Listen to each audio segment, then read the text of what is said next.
The race for content is getting more and more salacious. Exciting moves catch people's eyes. If you do this workout, you'll be jacked in 10 minutes. But in all the stories I've written that I would consider strong, understand what people think and why they have those thoughts. Use that to inform how you're gonna go about it different. There is some risk, right? Going about it differently is what can push you and an industry to the next level. Somebody has to be the first, right? What does it mean to balance your passions with your pursuits? How do you combine all the different areas of your life that you care so much about and find a way to identify synergy? Well, I met someone and I followed someone who happens to do this quite well and in a very unique way. And today we're going to find out why. Today we are welcoming the creator, the strength and conditioning coach, overall kind human being, and the fitness director of Men's Health, Mr. Ebenezer Samuel. How are you today, sir? I'm great. Good to be here. Traffic wasn't too bad. I know we had a couple false starts, I think, trying to find a date to make this work. So I'm just excited that we were able to get everything synced up and really excited for this conversation. Me too, man. One of the things that I left out is that you're also a writer. You have a background as a giant beat writer, if I'm not mistaken. Yes. Yeah. What was it like to get that job? I'm sure that was very energizing. Yeah, it's weird. I'm actually going to, partly as I was hearing you talk about the intro about, synergy and kind of marrying your passion to what you do well, I'll kind of give you a little bit more of the backstory. So I'll rewind slightly more before I got the Giants job. I came up in accounting, partly because, growing up, that's kind of what my parents were like. You're really good at math, so go be an accountant, or you can play the piano. So, Asian parents, they were trying to look out, right? I got my accounting degree, hated every second of it because I was really in college to go to the gym, right? Growing up, I wanted to learn how to do push-ups, wanted to get stronger, and I was very interested. That made a lot of sense to me, just how to kind of learn how to do exercises, how they fit together. I was always into like the NFL combine and stuff like that. So went to school for accounting because that's what I was supposed to do. Spent most of my time in the gym, running track, trying to get bigger, stronger, faster. Realized I had this accounting degree that I had no interest in using. Actually wound up going to work construction because to me, I was like, if I work construction, I get to lift really, really heavy things. The thing I kind of missed in that equation is if I work construction, I lift really, really heavy things and it makes me tired. Therefore, I'm not really going to be able to work out very well. I'm just speeding up my body. Left that after about probably like 2 to 3 months, and went back to school for journalism. And my angle for I went to Syracuse for journalism. My angle for going to school for journalism in the back of my mind is I came up, still already love fitness. The greatest athletes and the most fit people we have are pro athletes, right? So in the back of my mind, I'm like, if I go to school for journalism, if I can get into sports writing, if I can get to ESPN, the magazine, or Sports Illustrated at the time before they were a train wreck, if I can get one of those places, then I can talk to athletes and ask them how they work out and how they get stronger and how they get in the shape I want to be in, how they get faster. So that was my whole angle, kind of getting into journalism.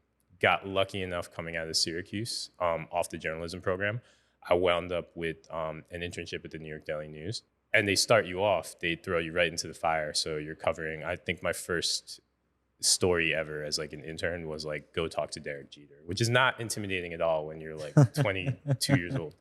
For a couple of years, you do high schools, you just get around, they send you to all the games, see what you're good at. My first love to play is basketball. My first love to cover is football because I understand the angles, understand speed, understand strength, and how that all fits together. So I remember, God, I can't even remember what year it had to be. Probably like, I think it was 2011, 2012. I wound up getting the Giants beat writer job. And from there, it was just because, again, I think all sports are about a level of kind of fitness and conditioning and strength. And there's so much training that goes into it, right? Mm-hmm.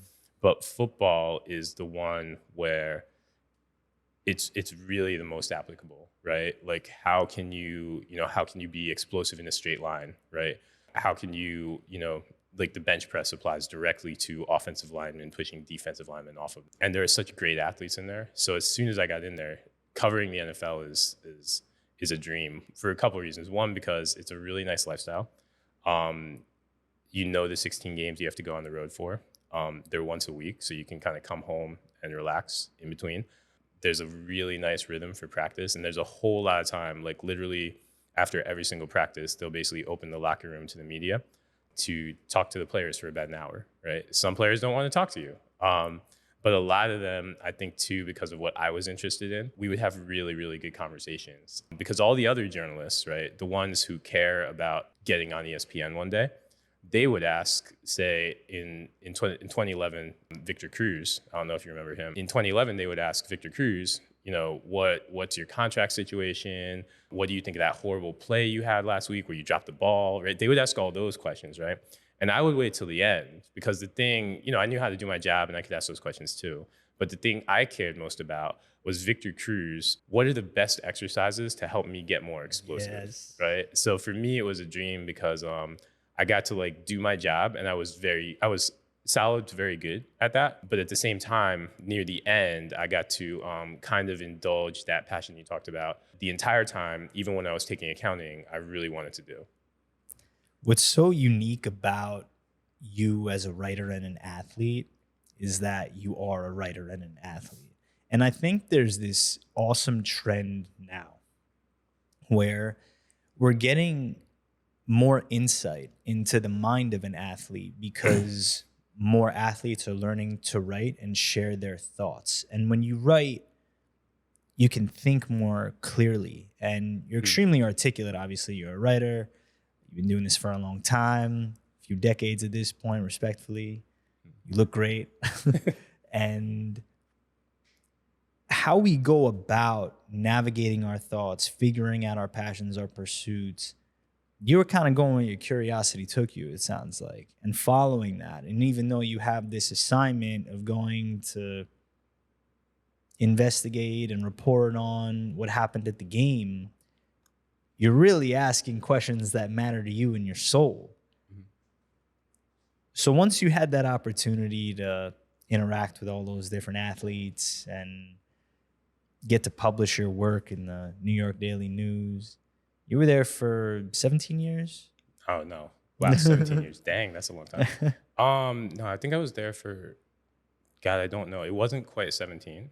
I think it was like 10, 11. I was there for a while. So yeah.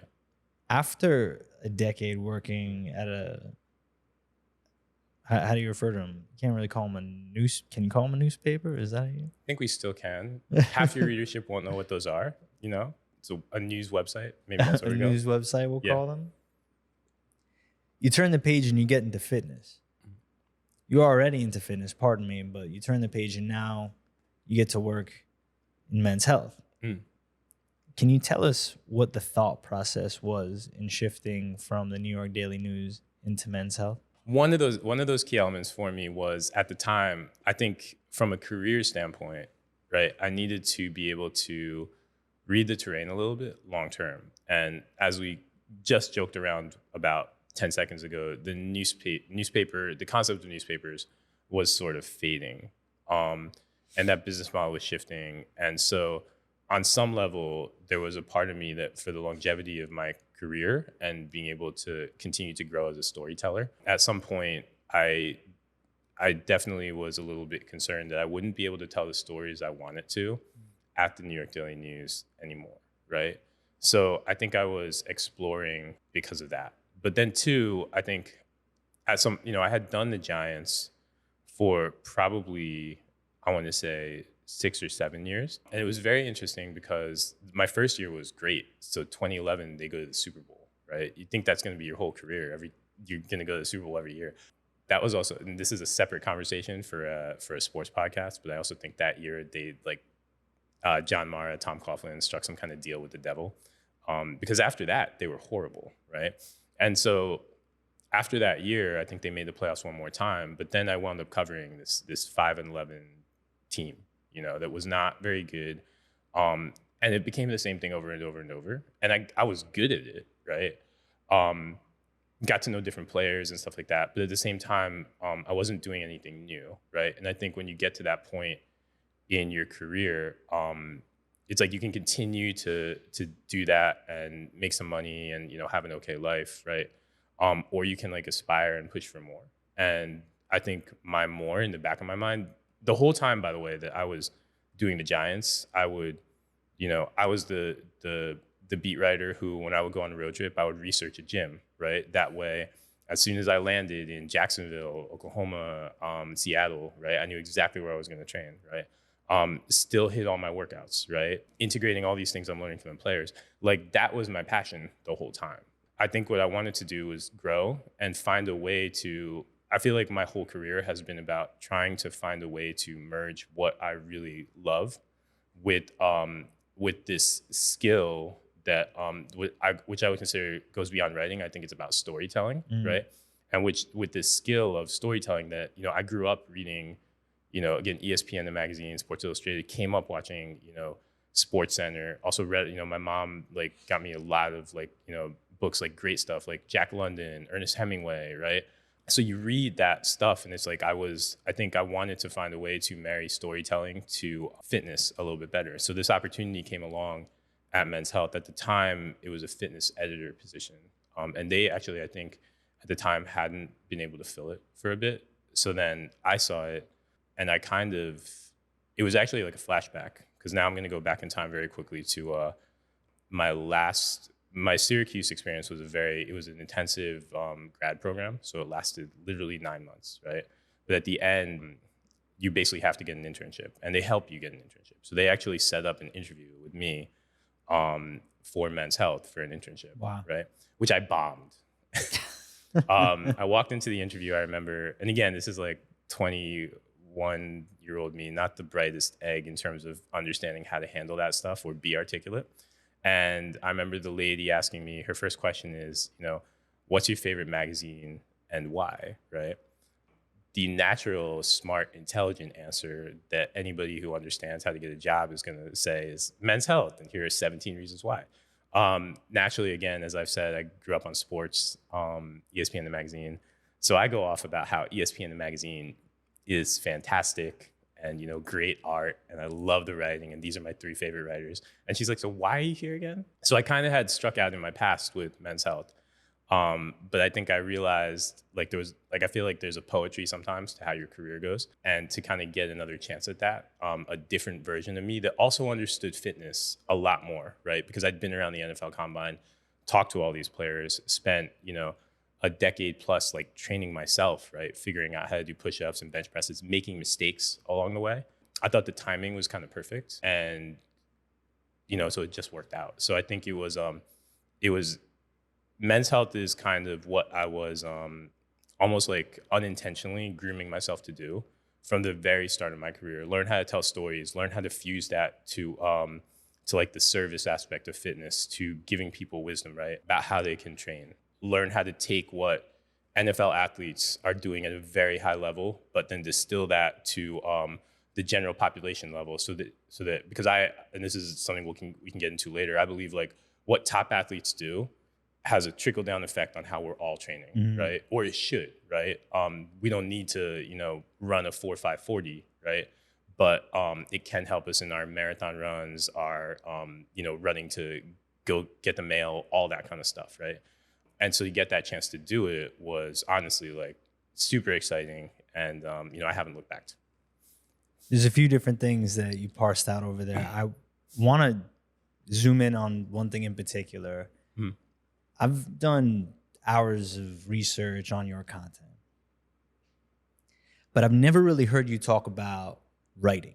And I want to kind of extract some value from you, if you don't mind. What makes for good storytelling? We know change, which I could see changes in the body, changes in life.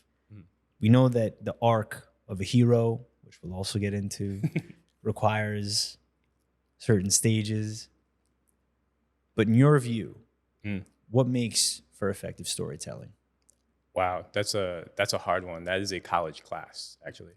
I'll give you three things, and I think these are the three things that very often. One, I think like the whole game of storytelling has gotten more challenging for the industry. Mm, In part because when I was coming up, one of the great things is I got to learn from some really great writers at the New York Daily News.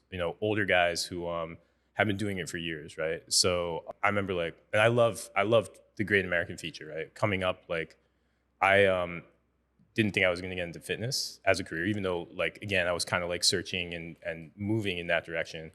But I definitely thought like my the one thing I can do, right? I might not be able to bench 225 ever in my life or tell anybody how to get better at that, but I can write. Like that's a skill I had coming up. So I can write about Adrian Peterson benching 225, right?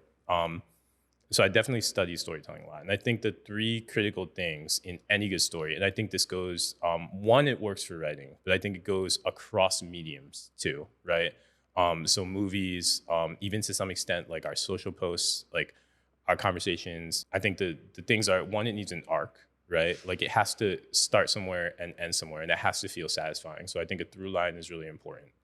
There are people who can write, are great writers of words, right? They can write good sentences, right? And they sound lyrical, they're like iambic pentameter, all that stuff, right? But the great writers of stories know how to start you on a journey and then take you to an endpoint, mm, right? Critical in So I think that's the first thing. There has to be like a journey and like an intent of the writer to take you on a journey, right? Even again, I think this even applies to like Instagram posts, right? When I'm posting biceps workout, right? It's a weird thing to say in this conversation, but I'm kind of posting that workout. There's kind of like a theme or a reason or how this workout fits together. I'm going to take you from the beginning to the end, right? And the satisfying part for you is hopefully you'll execute the workout, right? mm, Two, and I think this is the tricky part in a writing culture that is increasingly, or just like a content culture that is increasingly like SEO, right? Search engine optimize, search like make Google happy instead of making your reader happy. The big piece in there is then conflict and tension, right? A story can't just, and this I think is what happens very often. A story will kind of flatline, here's a guy, or here's a theme or something like that. And here's a bunch of stuff about that theme, categorized again to make Google happy, right? What satisfies a reader or any consumer of content is the idea that, there has to be something wrong, and not necessarily wrong, right? We're not looking to create synthetic conflict, but there has to be something that keeps you reading throughout and carries you, that like you're trying to figure out, or the main character in your story is trying to figure out, or just something has to be, there has to be something that has to be resolved, right? And if there's nothing that has to be resolved, then at some point all the consumers of that content are going to check out from the content a little bit, mm, right? So I think there's that piece. There has to be conflict and tension in the story. And then the third piece is there has to be a satisfying resolution. The two things I'm obsessed with in all the great, and I've written plenty of not great stories too, but in all the stories I've written that I would consider strong, I'm obsessed with the first sentence, right? I want to create a little hint of conflict in that very first sentence I give the reader. Um, I'm obsessed, and I want it to sound good and feel good and get them into it, right? And it starts with the first sentence and then builds into the first paragraph, and then builds into, I would probably say, the first 15% of the story. And then I'm obsessed with the last sentence, right? This is something I think it's really important that the writer, the creator, the content have the final word on some level, right? And across different mediums, that works in different ways, right? But the simplest way to end a story is always, with a quote. And like a quote from the key subject, right? Let them have the final word. But the great writers and the great stories, I would argue, and there are some exceptions to this, obviously, but the great writers and great stories know how to have that final word, and create, in the process of having that final word, create that great resolution. mm. Yeah. I love hearing you talk about storytelling. Hmm. Right now, I'm really working on refining my writing skills. And as an attorney, we're trained on brevity. We're trained on being concise and getting right to the point, not wasting any time. And in this kind of content culture, as you outlined, it's all about just being able to capture and keep the attention. And you do that through the three different pillars that you outlined. I'm going to wash this back a few times and think, like, how can I outline and follow that trajectory to create and write better stories? The one other thing. Can I jump in Yeah, real quick please, and say please. one thing? The thing you said about brevity, though, still holds completely true, right? Mm. So I think if I can add one more Please. characteristic to all this, the thing you said about brevity holds completely true, because there's nothing worse than reading like 6,000 words on anything, right? And really, of those words, like 2,000 you cared about, you know? So there is this back end that it, like, and if I can, I feel like we're gonna wind up talking about it at some point because you've hinted it. If I can go to a superhero movie very quickly, that's the magic to me of the Dark Knight, right? Like the Dark Knight is a lean, muscular movie, right? There's not a lot of fat in it, right? And I think like that's good storytelling, you know? So when I'm trying to write a profile or anything, right? And this is something that comes really, or happens really well for magazines and newspapers, even though they barely exist these days. You have to like make it fit on the page, right? And that means you have to make hard cuts and you have to eliminate all the fat, right?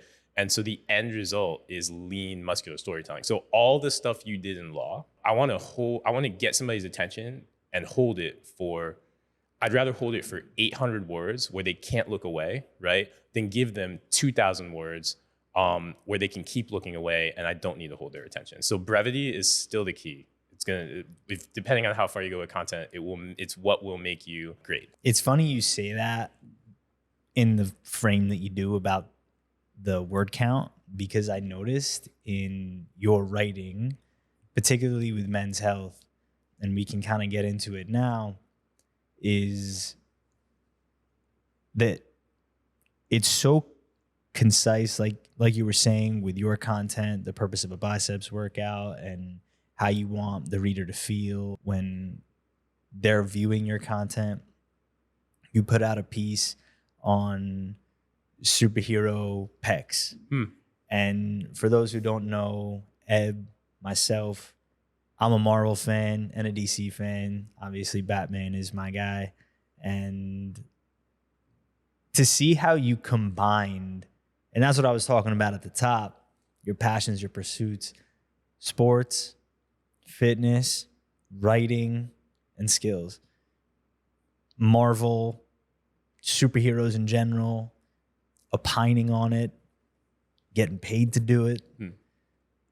Like for me, that's an arc, that's a dream, that's what it's all about, right?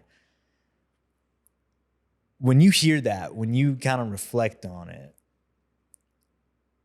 I would also argue it's part of your creator journey. And I wanted to cover these separately, but I think I'm finding a synergy here where you have this thread, and the through line obviously is you, your skills, your passions. What's it like to kind of lead that lifestyle where every day you're overlapping your passions and your pursuits? I feel incredibly lucky, right? Because, and in part because at times there were pieces there, right? But I didn't get a chance to fuse them all together. I think what I've learned as I've gone on, and this sounds a little bit trite from a career standpoint, is again, there were pieces that I was always kind of dabbling in, right? But I couldn't really quite fuse everything together. And that was also because like in those other jobs, I could be part of myself. You know, I could be the writer, right? Or I could be the analyzer of football, right? Or I could be I could tell a story. But I could do those things individually, but I couldn't like do it all together, right? And Men's Health has been great because it lets me do all those things together, and it really lets me kind of like be myself, right? One of the things I think that when you break into any sort of kind of storytelling business is you think you have to fit in, and they kind of teach you that in J school too. It's like they kind of teach you that in the business, partly because again, make Google happy, right? So make your story like everybody else's, because Google is looking for certain things, right?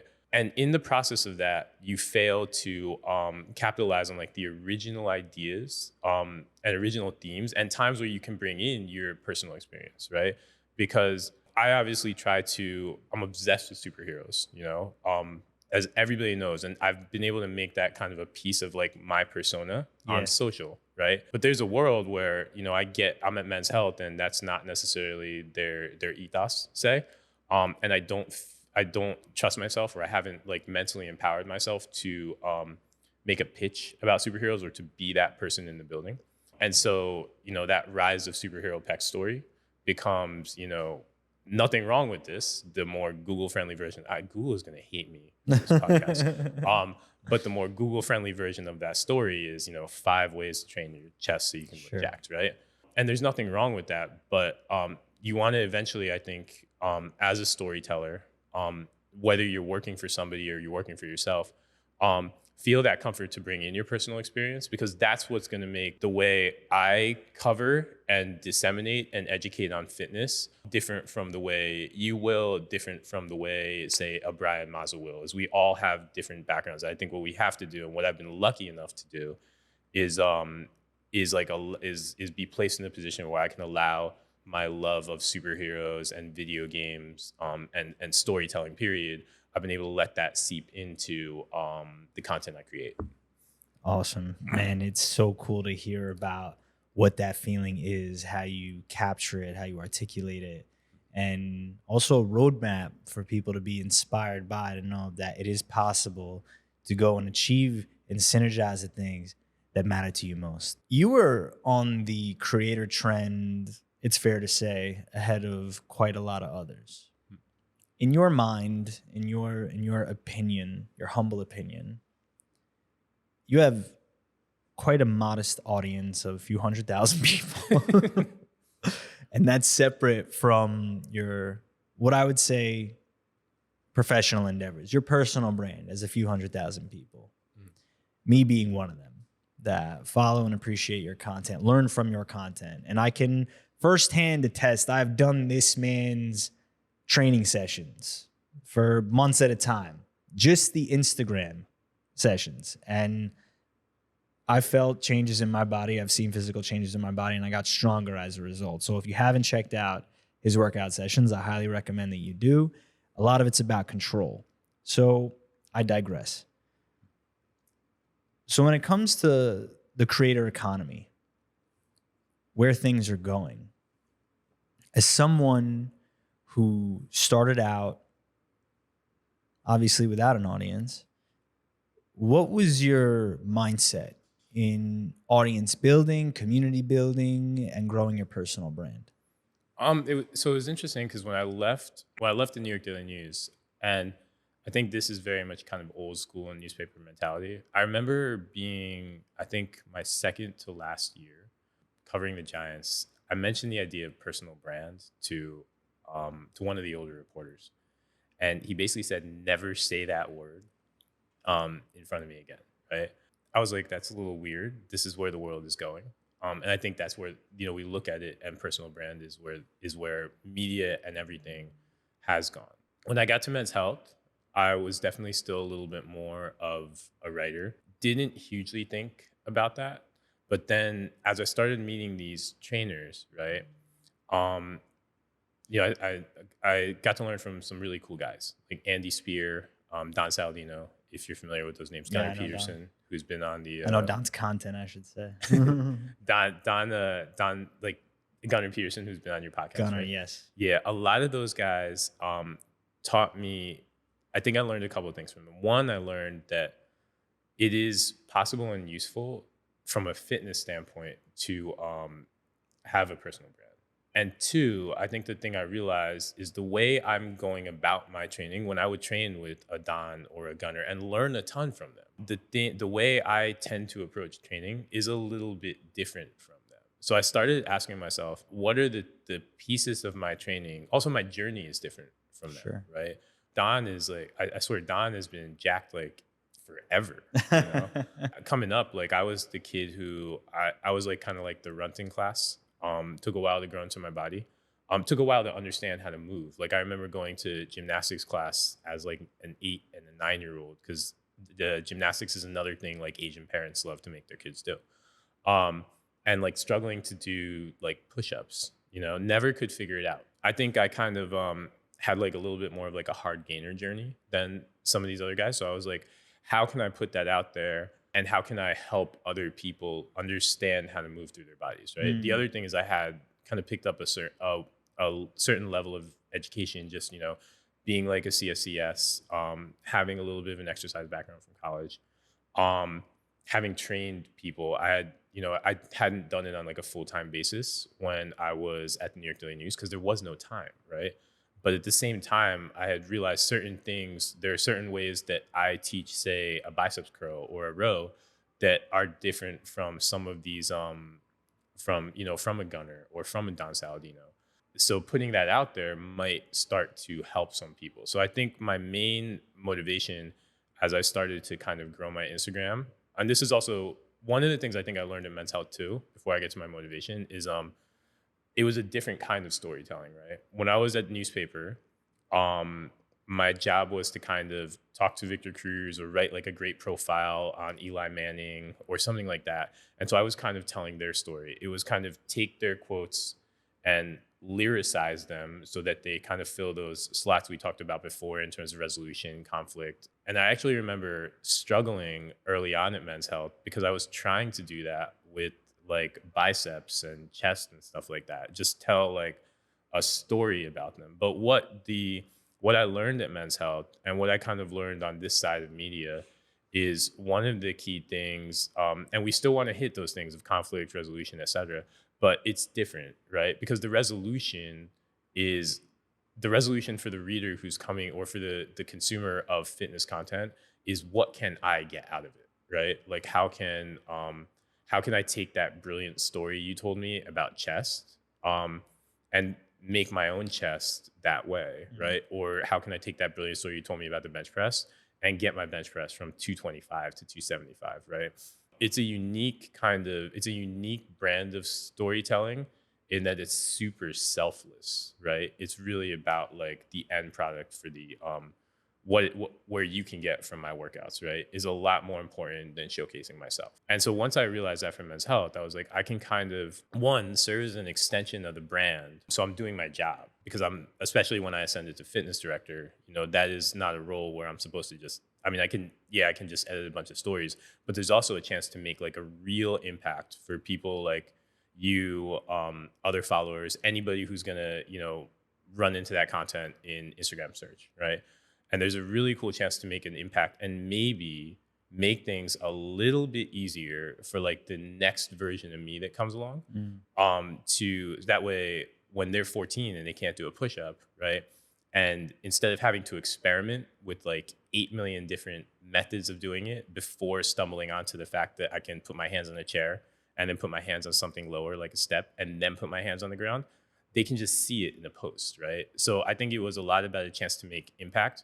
And when you make impact, to some extent, you're going to, it's kind of like how you introduced this section, right?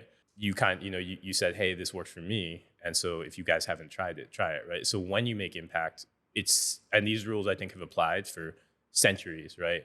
So, somebody tells somebody else about it, tells somebody else about it, tells somebody else about it. And then all of a sudden, you've not just grown a personal brand, which is cool, even though it really annoys that guy from the New York Daily News who told me not to. But you've helped a lot of people, and I think that's kind of my big like end game. I want to help.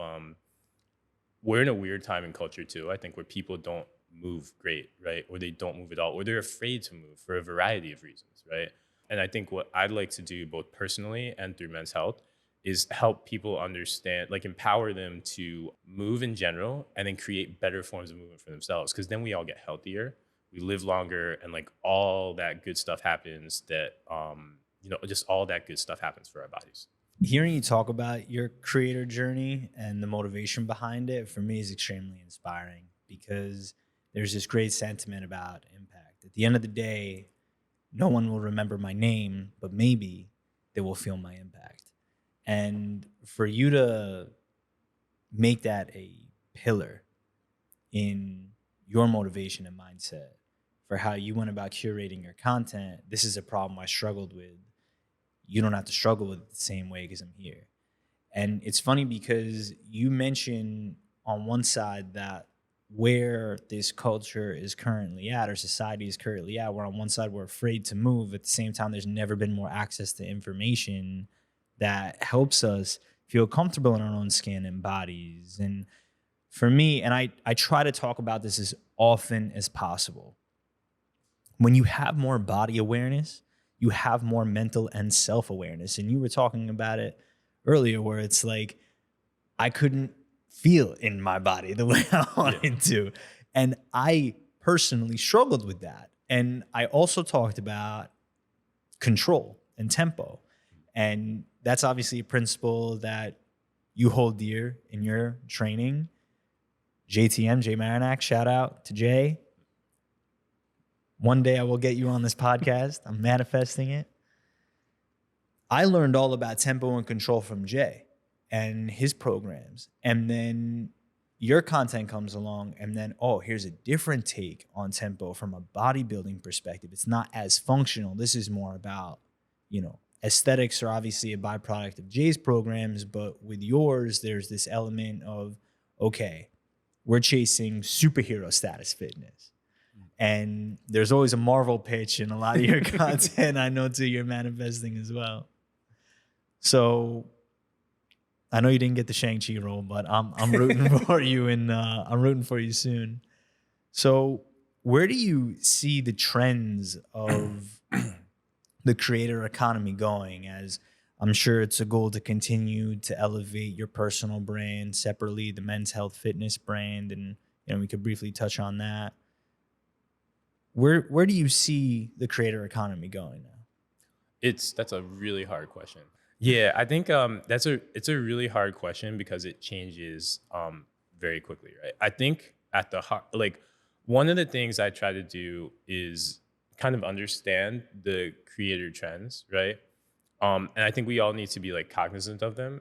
But then at the same time, it's kind of like find your own way, right? The key thing at a base level is we still all have to like really engage our audience, right? And I think what we're gonna do, what's gonna happen in the future, what's gonna happen very soon is it's gonna become a little bit more about engaging your audience and less about kind of playing to too many trends, right? What do we have to do to engage our audience, right? And I think you're seeing it a little bit is we have to again tell a story, right? Also, like we have to grab them in the first like 3 to 4 seconds sometimes. But I think what's going to happen is a lot, especially from a fitness standpoint, there's a lot of like crazy stuff out there, right?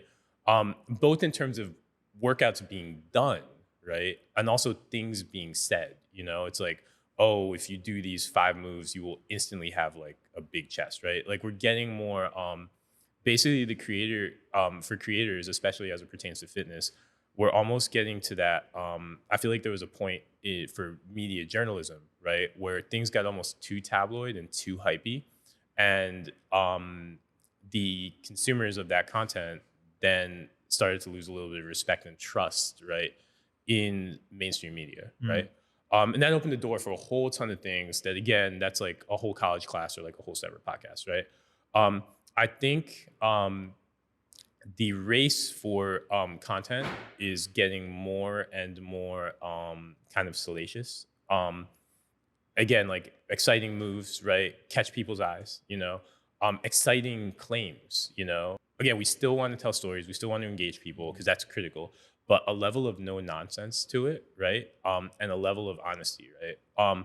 One of the interesting things I've tried to do throughout my career when I'm all out of plays, because I do not think I'm the most like loudest, most exciting guy all the time, right? But I do try to be very honest with people, And I think what the industry is going to look for is a level of honesty from creators, right? And also like just a level of kind of almost no nonsense, like cutting through the BS, right? You look at the success of Lane Norton, right?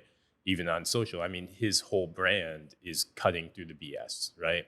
And I think that works, and I think that becomes critical in the long term. The only other thing I'll add to that is it's really hard to cut through the BS in 15 seconds, right? So I think what we're going to see is longer form versions of that. That way we can have nuanced discussions, right? The challenge for us in fitness has always been finding that balance between the level of simplicity, right? That way, like the mom in Oklahoma can understand what this exercise may do, right? And the level of nuance in that, like this exercise is for a very select part of the population, right? But at the same time, it's worth you kind of having a little bit of cognizance over it, right? So I think it's going to be about kind of striking that balance, right? Getting a little, like finding ways for us to get more nuanced, finding ways for us to cut through the BS, and also being willing to embrace these long form versions of storytelling and versions of just explanation. Like let the 15-second TikTok post or Instagram post become a gateway to the 15-minute YouTube video, and how we effectively get people to the long form version. That is like our big challenge, and that's what we got to push for. That was dynamic, because my next question naturally is going to be, how do you design content around that from in a capacity that you're comfortable sharing? We could edit out what isn't necessary to share, perhaps from a men's health perspective, but also from, I think my personal curiosity is more from a personal branding perspective. And I think it's interesting what you said about the engagement aspect, because now we were talking about this earlier, where you see people with hundreds of thousands of followers, hundreds of views, no engagement. Yeah. You see Instagram putting out new features like polls, compelling the creator to engage their audience more. So this way, I guess it meets the mission of keeping more people on the platform more often, more attention, more ads, more money. How do you see yourself from a personal branding perspective adapting to what you just outlined? Simplistically, I got to figure it out. But I think the two things I like to think about, right? Because again, I do not think at a base level, 15 to 30 seconds, I can only do so much with that, Sure. right? So what I like to do, I like to think of, but again, that's like the nature of that forum, right? It's like you have to get, for 8 million reasons, you have to get good at YouTube Shorts. You have to get good at the short form of storytelling. So what I like to do is actually think about like the theme and the base of my brand, right? And I try to think of almost like, one, I'm thinking about like, what's the long form story that I really want to tell, right? And I'm going to kind of keep it to the fitness and social content for my personal brand, just because I think it's a little bit easier for me to distill and speak on that. But so my long form messages are one, like, I don't think there's a huge difference between like bodybuilding concepts and functional, right? They're all kind of the same thing, right? Two, like what I try to do is like I fuse different styles of training. You know what I mean? Like I like to like some pieces, like sometimes like CrossFit formats, right? With strength moves, right? I've been doing, like all the, like I want a little bit of mobility in there. I want some yoga. Like cardio is not unimportant, right? We need all these qualities to be complete and to be, there's a separate discussion to be like, I want to look, move, and feel like a superhero, right? So that means I need to do more than just lift heavy things, So those are a couple examples of themes like I think about, and long stories that I like to tell, right? And what I'm trying to do, I think, with my Instagram posts and other social posts and even in Men's Health to some extent, is that's like my like overarching story, And it's weird because I think there is like there are pieces of what we talked about in that storytelling bit earlier. There's some of that in there, right? Like there is like conflict. Not everybody thinks, some people are like, if you're going to be a power lifter, if you want to deadlift 600 pounds, you're only going to deadlift 600 pounds. You're never going to run like a 4-minute mile, right? Well, nobody's going to, but like, I'm like, we can hit multiple notes, right? I want to be capable in multiple ways. And that's like the overarching long-term story I'm telling. So if we substitute even what I just accidentally did there, long form storytelling for long-term storytelling, same idea, right? And what I've got to do is in snippets, like if in these little 30-second snippets, like the stuff you talked about, I'm super happy that you got the idea of control from all my posts, right? But I would contend you didn't get that just from one post, okay? You got it from the great breadth of all these 30-second posts. You picked up on like control and the importance of body control, feeling what's happening in the muscle, right? Those are all themes, and that's my long-term storytelling message. And I'm telling it every single day in slightly different ways and in slightly different modules that also hit slightly different audiences, like the biceps guy, the guy who just wants legs, the guy who just wants abs, right? And in some fashion, we're kind of just telling it with those small pieces. So I think that's the secret. It's like have your overarching kind of mission, right? And have your overarching story that you really want to tell. And all you're doing is like, it's almost like you pin that on like your refrigerator or on like the top of like your Apple Notes or whatever. And all you're doing is repeatedly like whenever you're thinking about your content, you don't forget that because that's the long-term message and you tell it in different forms throughout. You're such an articulate human being, and I know the audience is getting immense amounts of value from what you have to say, because what is Inside the Inspired? It's about inspired action. It's about actionable insights from high performers that help you build meaning and resilience into your life. And what you've outlined, from your creator journey to your professional career to marrying your passions with your pursuits. We didn't even spend that much time talking about superheroes, and I feel like that's a whole other podcast in and of itself. It's a blueprint for people to really study. It's a case study because you're putting words and giving examples of times when you were doubted, right? Never use the word personal brand again. And you've amassed an audience yourself despite that information or insight from, I would assume, if he's been at the New York Daily News for a while, probably an esteemed journalist to some degree. And also having that mindset of, I'm going to do this anyway. Mindset is a big core component of what we talk about. And I think as someone who's endured from a physical perspective, from a mental perspective, emotional perspective, a variety of different situations, in facing a moment like that, where someone tells you this isn't the way, don't say that to me again. How do you respond, and how do you use that moment to help catalyze your growth? How has your mindset been a pillar in your personal and professional career trajectory? It's interesting. I'll go back to that moment just because I know exactly I know exactly where it was. It was on the Giants practice field, and I know exactly kind of what I thought, right? And I think it was kind of there were two steps in what I thought. The first was cognizance, right? Because it is kind of useful to know that that's what other people in my industry think right now, right? So that's what all these kind of guys in my industry think, and that's how they're approaching it, right? That's useful for me because like then I know if I choose to approach it differently, one, there is some risk, right? But two, there's also like a lot of potential because nobody else is doing it that way, right? So I think that was the first thing I thought at the time. And then the second thing I thought, somebody has to be the first, right? And the first is kind of it's a risky role, right? But it's also kind of a cool role. The people who do things differently, and I think this is one thing I've learned kind of throughout my career and just throughout media, right? And even throughout social, right?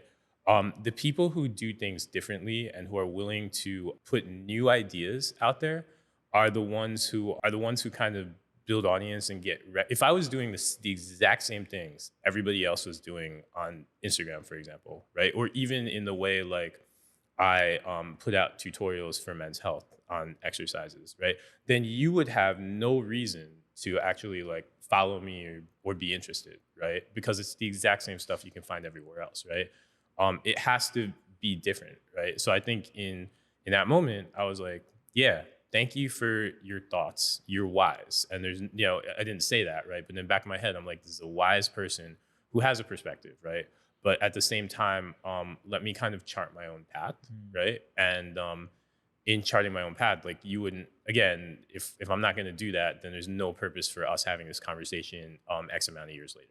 understand what people think and why they have those thoughts, and then use that to inform how you're going to go about it different, because going about it differently is what can push you and an industry, and sometimes in some situations, to the next level.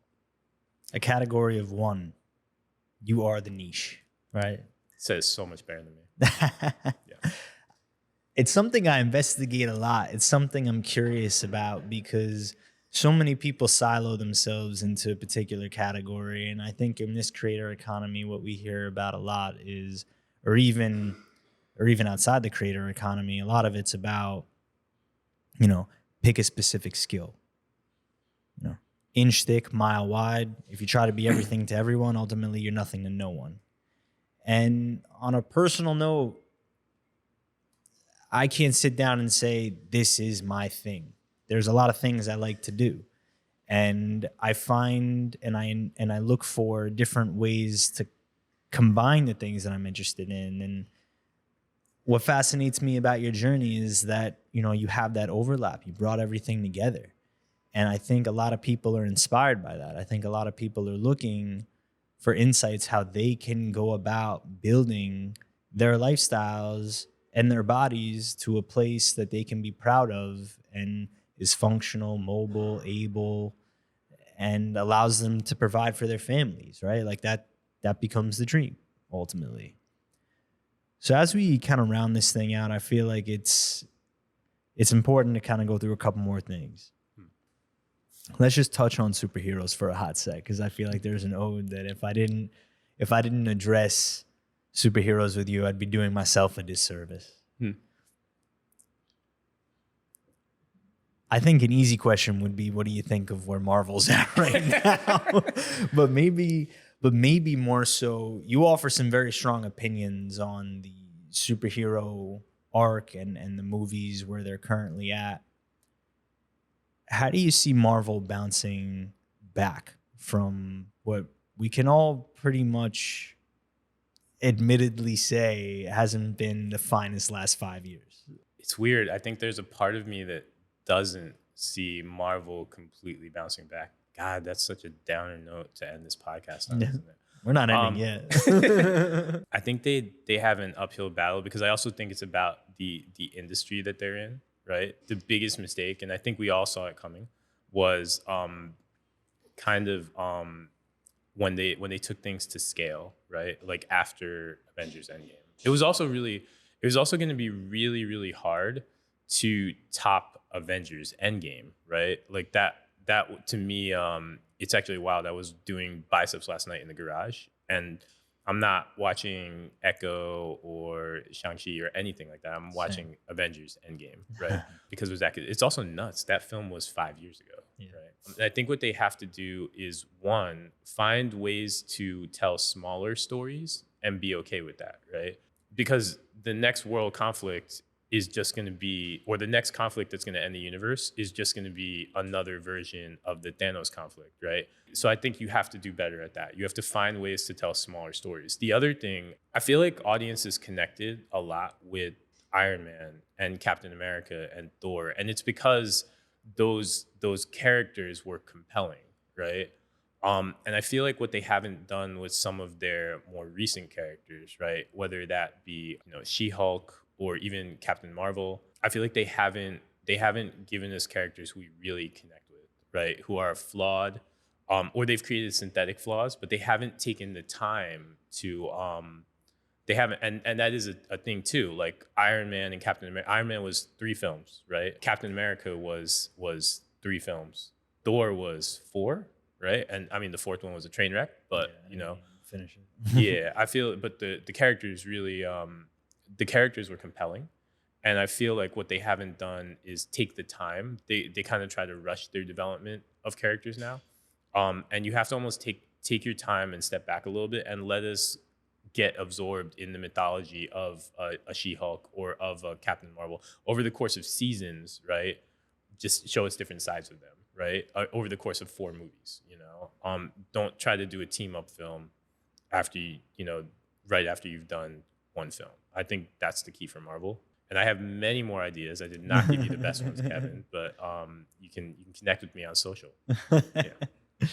I'm optimistic about Daredevil Mm. and an attorney. I'm optimistic about Spider-Man 4. I know they started writing, and I'm optimistic about Deadpool. Shout out Don Saladino. Mm. Hope to bring you on this podcast as well. Said that a couple times. And Wolverine, obviously. I think there's a chance to still save it. So as we round this thing out, there's a question that I pose to all my guests that I'm not going to pose to you. Mm. If the future version of yourself, 10 years from now, were to fly in and offer you some advice, assuming he's in that ideal spot in order to get there, what do you think he would say to you? I think he would probably tell me to be patient, right? To be patient and continue to follow my instincts, which seems like an easy thing to do, but it's not, because I think especially in the social game right now, and the content creation game, you feel like you want like a level of instant gratification out of things.